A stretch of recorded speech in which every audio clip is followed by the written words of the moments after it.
Welcome back to Inside Politics. Our guest today is Dr. Bruce Oppenheimer from Vanderbilt University, one of the congressional experts in the country on that particular body.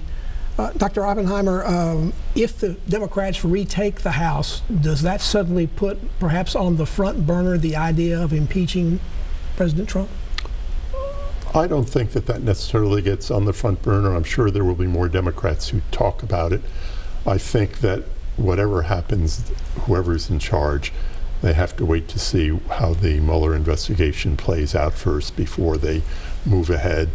My sense is, and this is just is that we're likely not to see, if we get to the point where a president thinks he will be impeached and convicted, we'll have a resignation before we ever go through that. So my sense is, you have to see what cards wind up on the table first. But before we find out what happens with the Mueller investigation, I'll ask you about that in a minute. Do you see an explosion out of the committees in the House, because they're now being headed by Democrats, right, looking into things in the Trump administration that perhaps the current Congress headed by the House has been somewhat more reluctant to move and look into? Absolutely. The number of oversight investigations on various things, or the way the Judiciary Committee in the House, the way the Government Operations Committee in the House, and the way the Intelligence Committee operates, and the additional witnesses they might hear in open session would bring forth things which we haven't seen as yet. Yes. Concerning the ongoing Mueller investigation, how do you see him doing this as we move towards the election? We did have the Manafort situation of pleading guilty and cooperating, signing some kind of cooperation agreement last week. Do you see more of that, or do you see this perhaps going a little more low profile between now and November? I've been reluctant to predict what Manafort is going to do and when, since the president, excuse me, Mueller is going to do, and when, with the norm of not doing things that would affect the election. The question is, none of the people who are under investigation are up for re-election this time, so does he have to comply by that norm? But more importantly, I think they're about 6 months ahead, wherever they are, of where we are and what we know. And so I'm so reluctant to predict what's going to happen. There are so many things we have been surprised by. And the other thing is, you're not going to get a hint from the investigators as to what they're doing or what they're likely to do.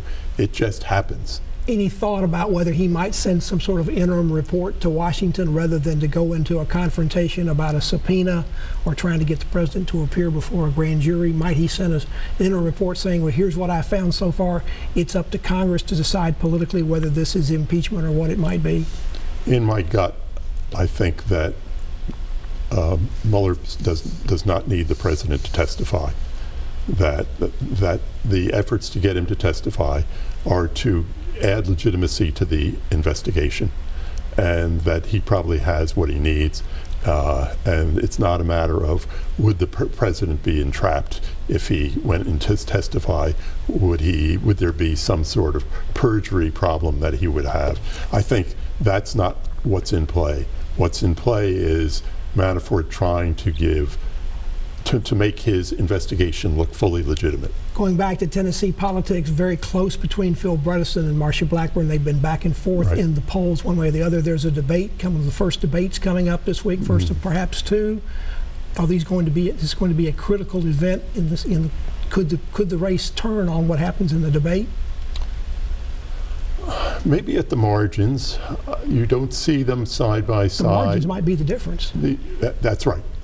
You don't see them side by side. Would one of them make a mistake? Would some new charge come out? Would one of them not look senatorial? Those sorts of things, maybe that would move the electorate. But my sense is the bottom line of this race is one of enthusiasm.